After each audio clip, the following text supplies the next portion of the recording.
pour ce que l'Esprit veut nous donner ce matin, pour ceux qui désirent suivre. La lecture sera prise dans Hébreux, chapitre 11, à partir du verset 1.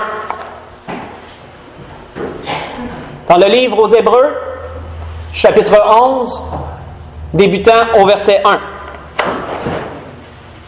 Nous allons lire du verset 1 au verset 3 pour laisser l'Esprit nous introduire le message que Jésus veut nous donner ce matin.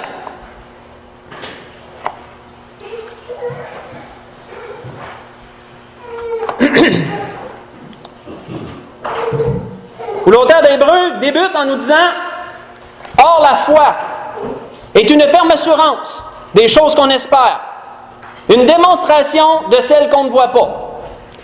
Pour l'avoir possédée, les anciens ont obtenu un témoignage favorable. C'est par la foi que nous reconnaissons que l'univers, que le monde, a été formé par la parole de Dieu, en sorte que ce qu'on voit n'a pas été fait de choses visibles. » Nous allons arrêter là. Quand nous analysons ce que l'auteur nous dit ici, nous voyons qu'au verset 1 est la plus exacte des descriptions de la définition de ce qu'est la foi.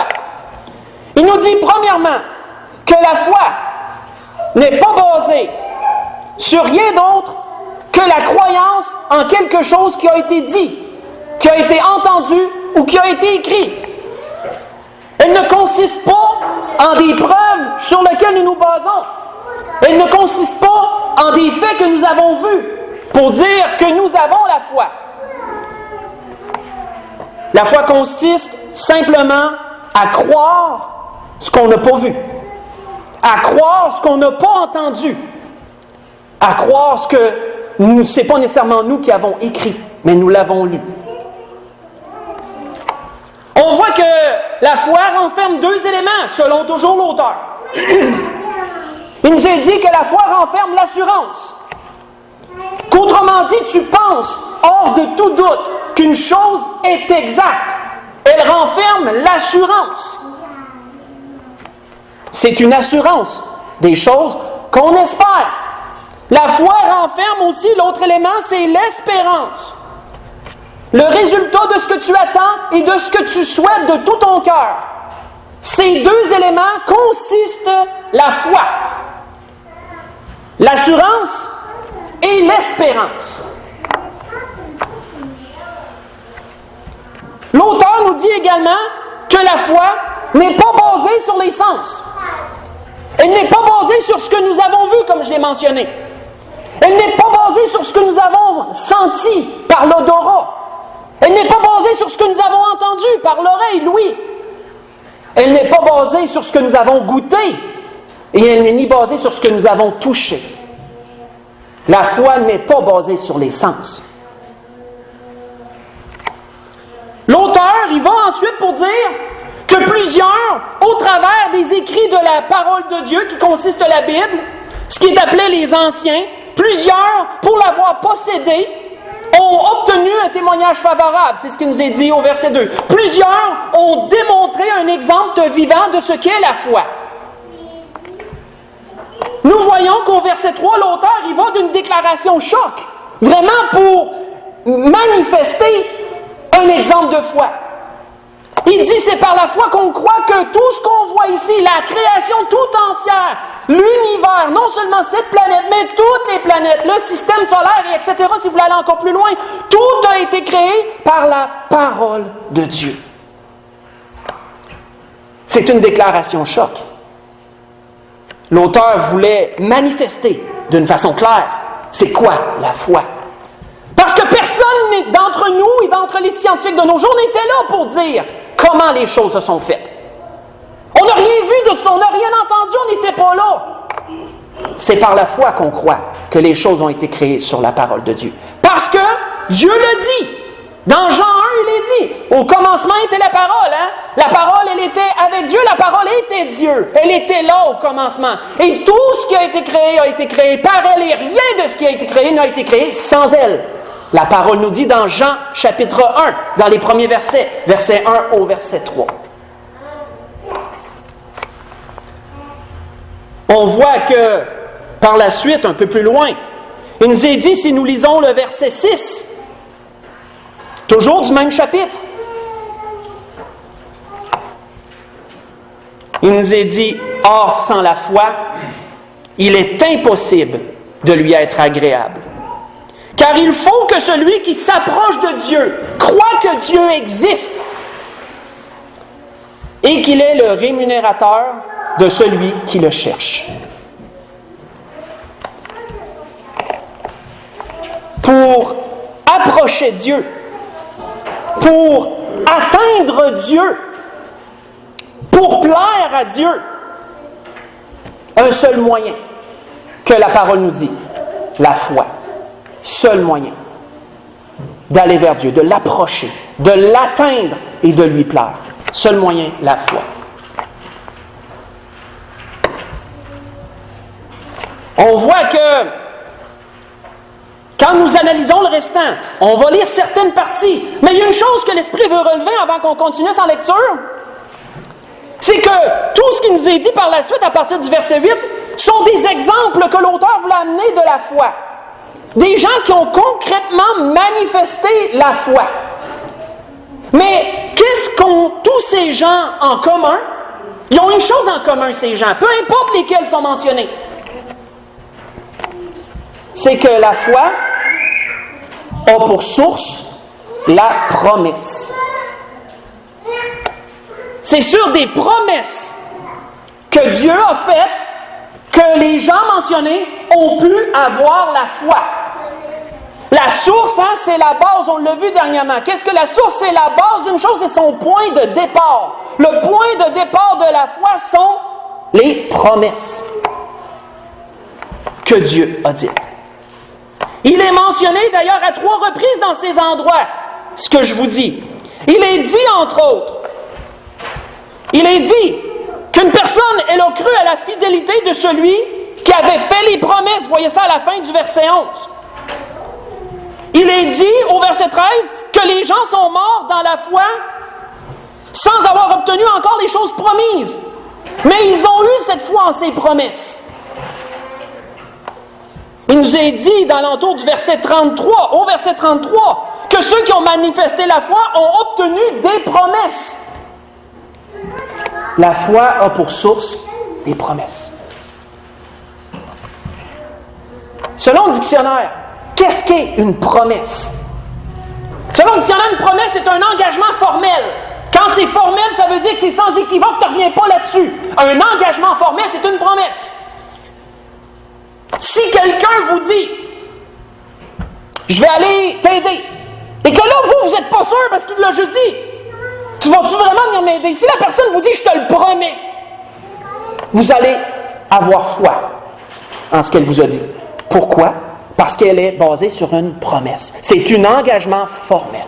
Vous allez avoir foi. Parce que vous ne l'avez pas vu encore, il n'y a rien qui s'est passé. C'est un exemple de foi. La promesse est source de foi. Les promesses de Dieu sont source de foi. Quand nous lisons un premier exemple, au verset 8, admettons, commençons là. Au verset 7, excusez-moi.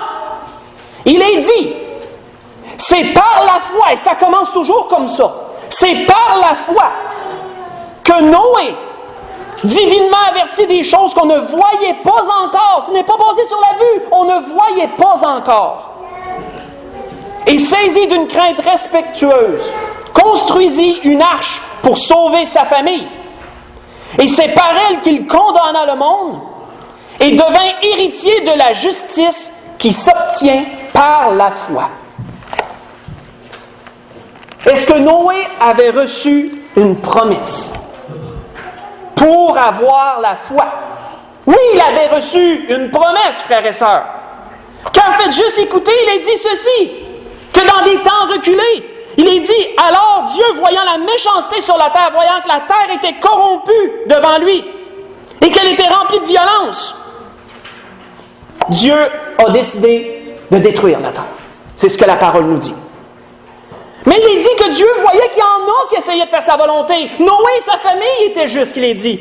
Alors Dieu dit à Noé, la fin de toute chair est arrêtée par devant moi, car ils ont rempli la terre de violence. Voici, je vais les détruire avec la terre. Mais il lui dit, fais-toi une arche. Et qu'est-ce qu'il lui a dit plus loin? Et moi, je vais faire venir le déluge sur la terre pour détruire toute chair ayant souffle de vie sous le ciel. Tout ce qui est sur la terre périra. Mais j'établis mon alliance, disait-il, avec toi. Je te fais une promesse. Toi, je vais te préserver. Toi et ta famille et tous les animaux qui entreront dans l'arche, je vais les préserver. Il est dit, c'est ce que fit Noé. Il exécuta tout ce que Dieu lui avait ordonné. Ce que je vous ai lu, c'est dans la Genèse au chapitre 6. J'ai lu verset 13, versets 17 et 18, et j'ai enchaîné finalement avec le verset 22. Noé avait reçu une promesse.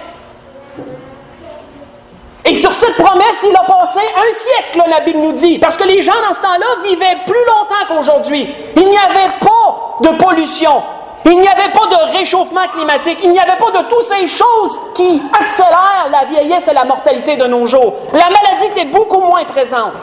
Les gens vivaient plus longtemps.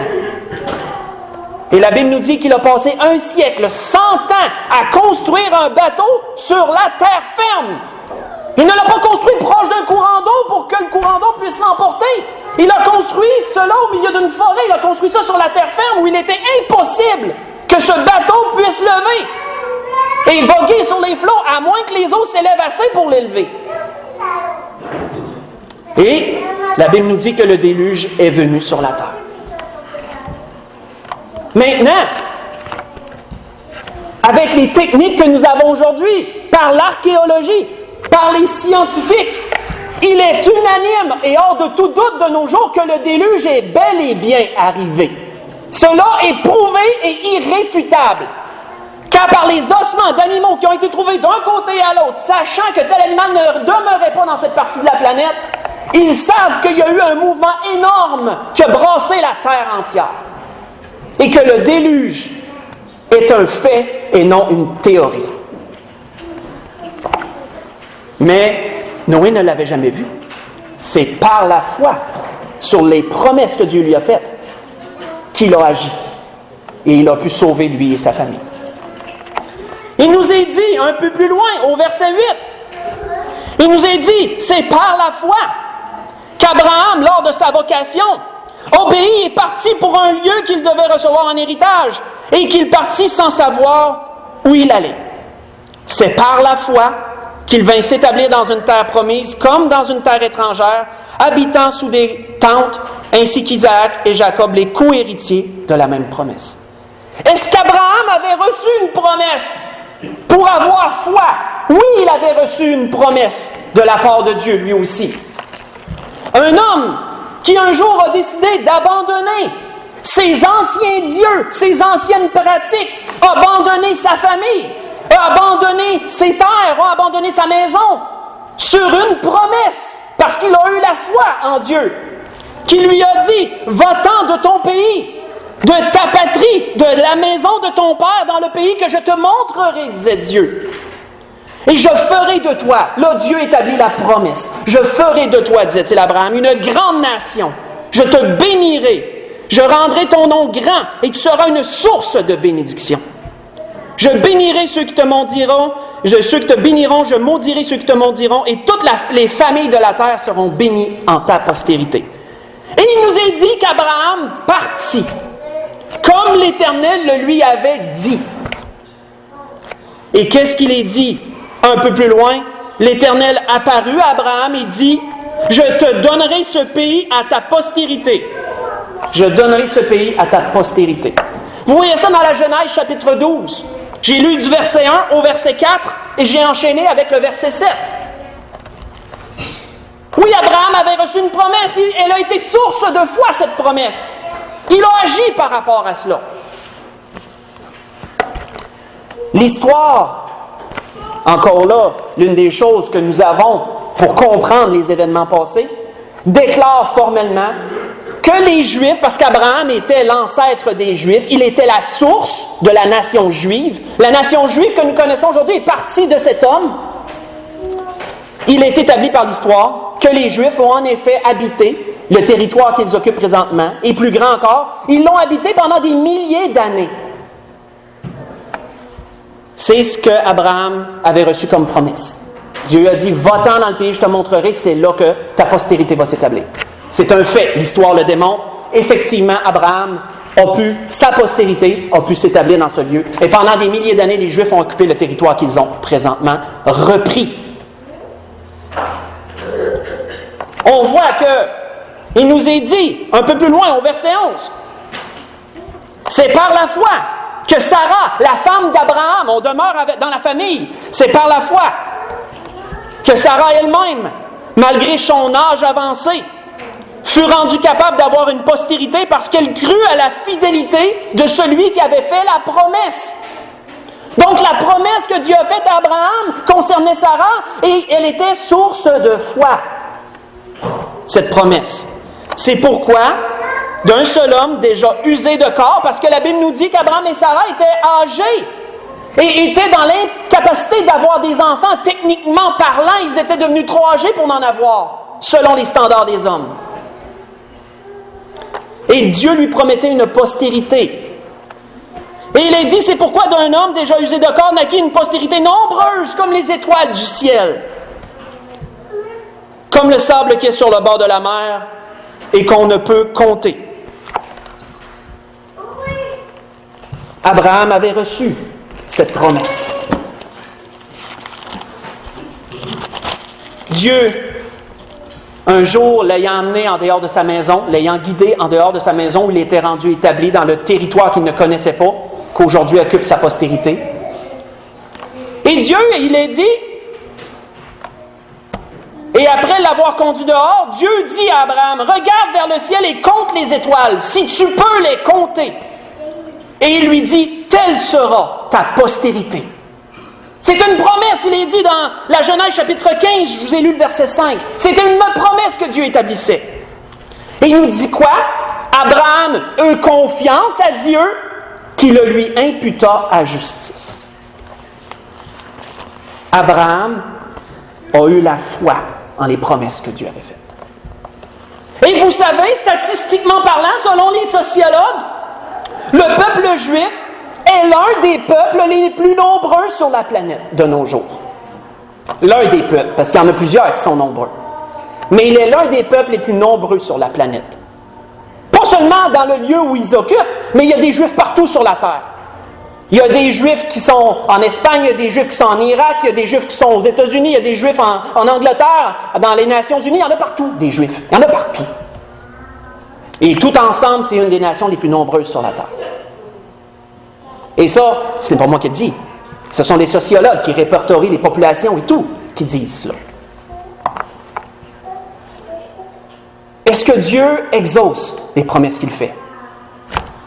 Nos moyens de voir et de comprendre nous démontrent que Dieu a toujours exaucé ses promesses. Il nous est dit au verset 22, Hébreux chapitre 11, il nous est dit, c'est par la foi, beaucoup plus tard, c'est par la foi que Joseph, mourant, fit mention de la sortie des fils d'Israël et qu'il donna des ordres sur ses os. Selon l'histoire toujours, il est prouvé que les Juifs ont en effet été esclaves en Égypte pendant un certain temps. C'est prouvé historique, ça, parce qu'ils ont retrouvé des preuves archéologiques de cela, que les Juifs ont bel et bien été esclaves des Égyptiens pendant un très grand nombre d'années. Et cet homme, de son temps, a dit à ses fils, il a dit à ses ancêtres, avant de mourir, mes os, vous ne les laisserez pas dans ce territoire-ci, mais vous allez les amener avec vous sur la terre où vous allez retourner.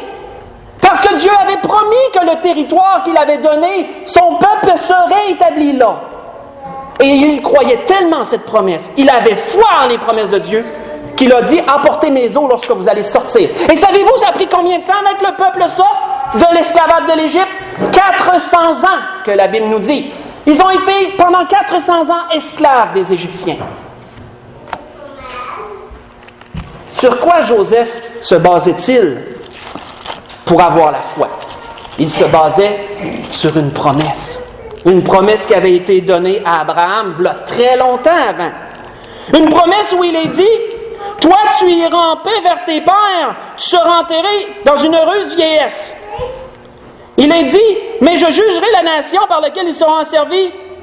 Il est dit, ils seront asservis et ils seront opprimés pendant 400 ans. Il parlait de sa postérité à lui qui n'était même pas encore là. Ils seront opprimés pendant 400 ans et ensuite je les ferai sortir, disait Dieu à Abraham. C'était une promesse. Vous voyez ça toujours dans la Genèse chapitre 15. Mais j'ai lu le verset 13 et le verset 14. Voyons un dernier exemple avant d'enchaîner. Il nous est dit au verset 30, c'est par la foi que les murailles de Jéricho tombèrent après qu'on eut fait le tour pendant 7 jours. Nous voyons que le peuple d'Israël a conquéri la terre qu'ils ont maintenant et qu'ils ont occupée pendant des milliers d'années. Et une de ces grandes villes est Jéricho, qui existait, et l'archéologie démontre que Jéricho a existé. Parce qu'il y a un site archéologique d'ouvert sur la ville de Jéricho. Si vous allez sur YouTube, je l'ai regardé. Et un fait extraordinaire qui n'est pas compréhensible selon les archéologues. Lorsque, normalement, quelqu'un conquérait une ville fortifiée, qui avait des murailles, les murailles tombaient vers l'intérieur de la ville parce que les gens de l'extérieur, soit qu'ils lançaient des grosses roches avec des catapultes, vous avez sûrement vu un moment donné des histoires médiévales, là, ils essayaient de pousser le mur vers l'intérieur, ils essayaient de faire une brèche, tout retombait toujours par l'intérieur. Mais les murs de Jéricho, selon l'archéologie, se sont écroulés vers l'extérieur. Et ça, c'est pas normal selon la science. Comment qu'un mur tomberait vers l'extérieur? Il faudrait que les gens aient voulu le pousser pour qu'il tombe. Impensable. Mais qu'est-ce que la Bible nous dit? Dieu a fait écrouler les murs de Jéricho. C'est ce que la Bible nous dit. Et l'archéologie est devant un fait qu'ils ne peuvent pas expliquer, mais que la Bible explique. Et est-ce que Josué, celui qui a conquéri cette ville, avait reçu une promesse? Bien sûr. Il avait reçu une promesse de la part de Dieu. Il est dit, juste sur ces choses, Dieu lui avait dit, avant qu'il parte, « Nul ne tiendra devant toi, Josué. Tant que tu vivras, je serai avec toi. » C'est Dieu qui y parle. « Je serai avec toi. Comme j'ai été avec Moïse. Je ne te délaisserai point et je ne t'abandonnerai point. » L'une des plus belles promesses que Dieu a faites et que Dieu fait encore aujourd'hui. « Je ne te délaisserai pas, je ne t'abandonnerai pas. » Vous voyez ça dans Josué chapitre 1, le verset 5 que j'ai lu. Alors dans tout ce palmarès, et on pourrait continuer encore longtemps, parce que chacun de ceux qui sont mentionnés dans Hébreux 11 ont reçu une promesse. Et ils ont manifesté la foi sur la promesse qu'ils ont reçue. Et nos méthodes scientifiques, archéologiques, sociologiques, etc., toutes nos méthodes qu'on a de nos jours pour comprendre les choses, ont démontré que tout ce qui est répertorié est exact. David a dit un jour dans les psaumes, il se rappelle à toujours son alliance en parlant de Dieu, ses promesses pour 1000 générations. Dieu se rappelle toujours de son alliance quand il en fait une. Et il se rappelle de ses promesses pour 1000 générations à venir, démontrant que Dieu n'oublie jamais. S'il dit une chose, il se souvient de la chose qu'il a dite tant et aussi longtemps qu'elle doit s'appliquer. Vous voyez ça dans le psaume 105, le verset 8. Maintenant, la parole nous dit quoi?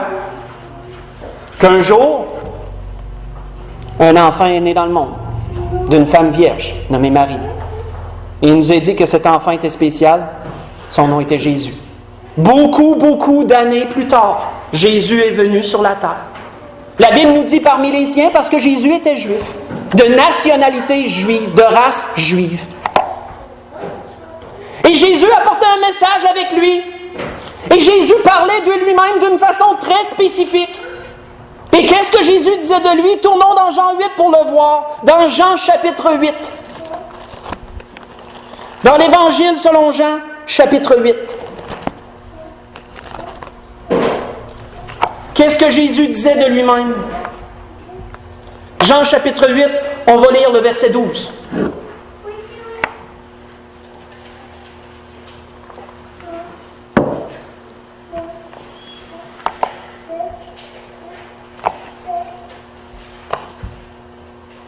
Il est dit, Jésus leur parla, ceux qui étaient là de son temps devant lui, il leur parla de nouveau et dit, « Je suis la lumière du monde, disait Jésus. Celui qui me suit ne marchera pas dans les ténèbres, mais il aura la lumière de la vie. Celui qui décide de me recevoir verra les choses d'une autre façon. D'aveugle qu'il est, il verra la lumière, il verra la vérité sur le monde. Il verra les choses telles que Dieu les voit présentement. C'est ce que Jésus promettait. Nous pensons voir. Si nous n'avons pas Jésus dans notre vie, nous sommes aveugles. Nous voyons encore les ténèbres. Nous ne voyons pas ce que Dieu voit. Mais Jésus disait, je suis la lumière, je vais vous montrer ce que Dieu voit. Et ayant cette lumière, vous pourrez marcher aussi de façon plus éclairée. On voit qu'il a été dit au verset 23 et verset 24. Et il leur dit, toujours dans Jean chapitre 8, verset 23, « C'est pourquoi je vous dis, vous mourrez dans vos péchés. » Parce que c'est ce que Dieu voit présentement. Un monde corrompu, des êtres humains pécheurs. C'est ce que Dieu voit. Et Jésus leur disait, vous mourrez dans vos péchés.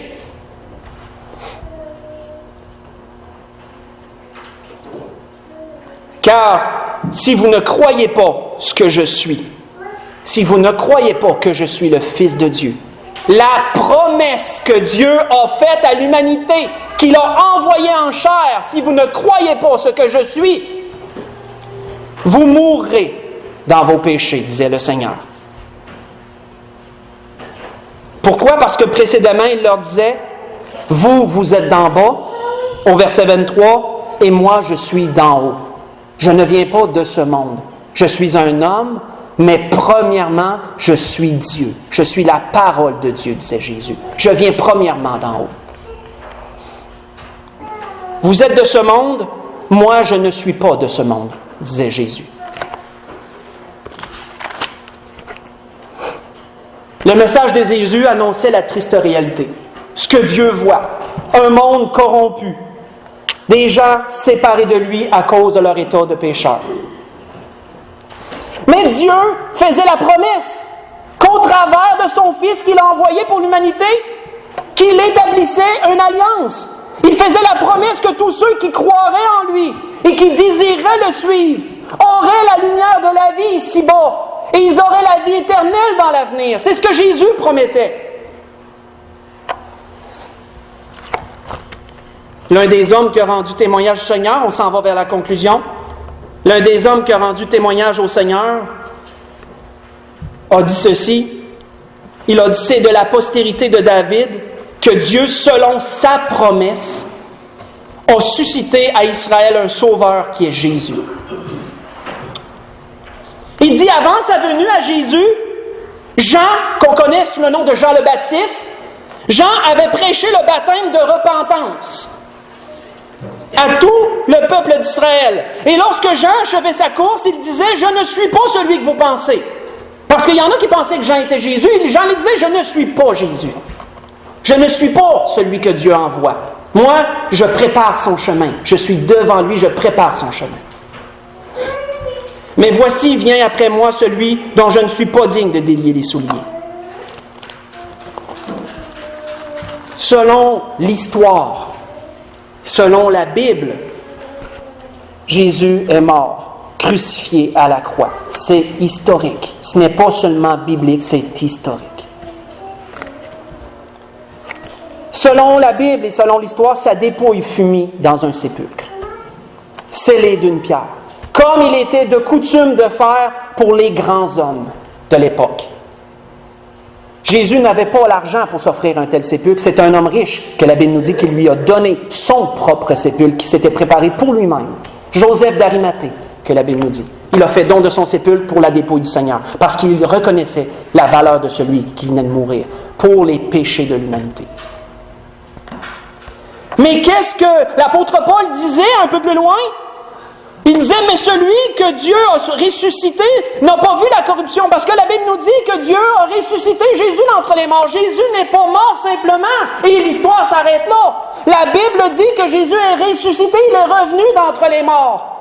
Avec un corps corps transformé, un corps glorifié. Et que ceux de son époque, plusieurs ont pu le voir de leurs yeux vus. C'est ce que la Bible nous répertorie. Maintenant, beaucoup ont désiré démentir cette thèse en essayant de trouver le corps de celui qu'on appelle Jésus, de Jésus. Beaucoup d'archéologues, beaucoup d'autres gens ont fait des recherches pour essayer de trouver le corps de Jésus, parce que s'ils trouvent le corps, cela dément tout ce que la Bible dit. À plusieurs reprises, on a vu certains cryptes à la télé dire « On a enfin trouvé le corps de Jésus ». Puis après ça s'éteignait dans l'œuf. Pourquoi? Parce qu'ils ne l'ont pas vraiment trouvé, en fait. Et ils ne le trouveront pas. Parce que la Bible nous dit, dans les Actes au chapitre 1, que Jésus est monté aux cieux avec son corps glorifié. Il est retourné au ciel d'où il venait. Et il est maintenant auprès du Père. Peuvent-ils démentir ce que la Bible dit? Ils ne le peuvent pas. Aussi incroyable que cela est, ils ne peuvent pas le démentir. Le corps n'a jamais été retrouvé. Et pourtant, la Bible donne plusieurs indications où est-ce que Jésus a été mis en sépulcre.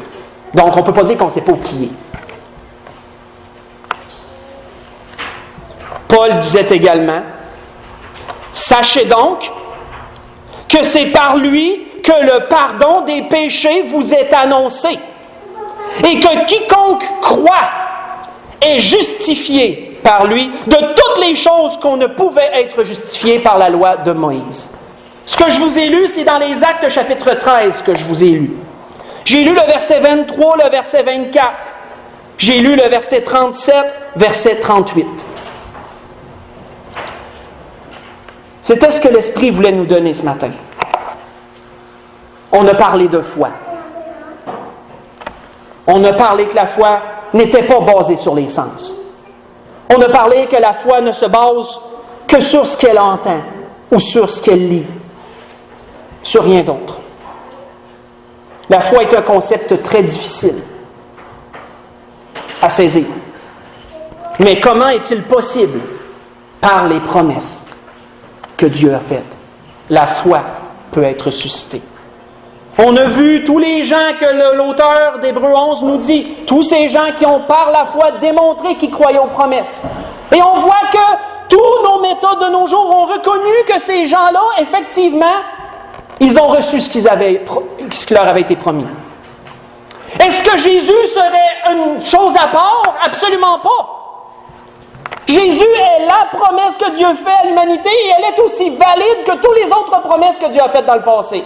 Et elle est aussi véridique et solide que toutes les autres promesses que Dieu a faites dans le passé.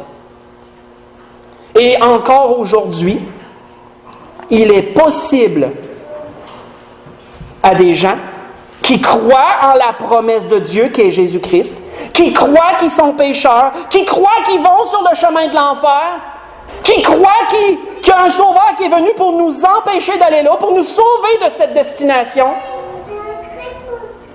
et qui reçoivent Jésus comme sauveur, qui disent « Moi, je ne veux pas aller là, mais je veux que Jésus m'en sauve parce qu'il est mort pour ça. » Ceux qui croient en cette promesse. La Bible nous dit qu'ils ont la foi, parce qu'ils ne l'ont pas vu, ne l'ont pas touché, mais ils y croient. Ça, c'est la foi basée sur une promesse. Et il est encore possible de nos jours d'avoir cette promesse et d'avoir tous les effets de cette promesse. Toujours possible, toujours accessible. Pour conclure, ce que l'Esprit a voulu nous donner ce matin, dans les Actes au chapitre 2, si vous voulez y tourner, pour ceux qui veulent suivre, pour conclure, nous voyons qu'un des apôtres qui avait suivi Jésus, Pierre, l'apôtre Pierre, rend ce témoignage à propos de Jésus.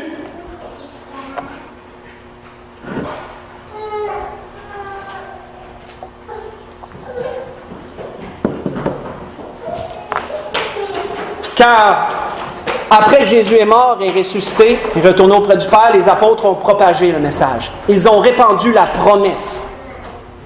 Et des apôtres est venu des disciples. Et des disciples en est venu d'autres disciples. Les églises se sont formées. Et de nos jours, nous recevons encore une promesse qui date de près de 2000 ans. Et elle est toujours valide. Et Pierre, lorsqu'il a parlé de cette promesse à sa nation, il est dit au verset 37 des Actes chapitre 2, après qu'ils ont entendu ce discours, ils eurent le cœur vivement touché. Parce que c'est là que Jésus cogne, c'est là que Jésus frappe, il frappe au cœur. Et il désire y entrer. Mais il faut que tu l'invites, il faut que tu le laisses entrer pour ça. Il dit à Pierre et aux apôtres, « Hommes, frères, que ferons-nous? Maintenant qu'on y croit, maintenant qu'on est touché, qu'est-ce qu'on doit faire? » Pierre leur dit, « Repentez-vous. Et que chacun de vous soit baptisé au nom de Jésus-Christ pour le pardon des péchés. Et vous recevrez le don du Saint-Esprit. Car la promesse, disait Pierre, la promesse est pour vous, pour vos enfants et tous ceux qui sont au loin en aussi grand nombre que Dieu les appellera. » Ça nous concerne, ça, nous aussi. Ça nous concerne, nous aussi.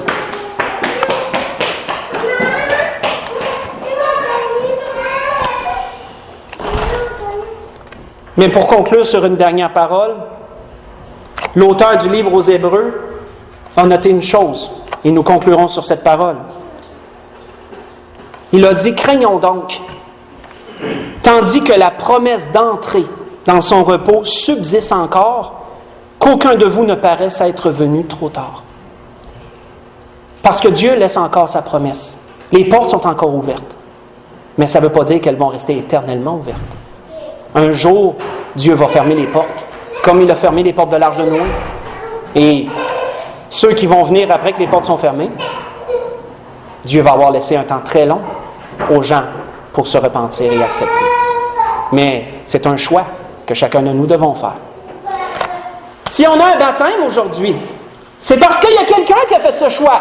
Et vous savez, devant Dieu, importe l'âge.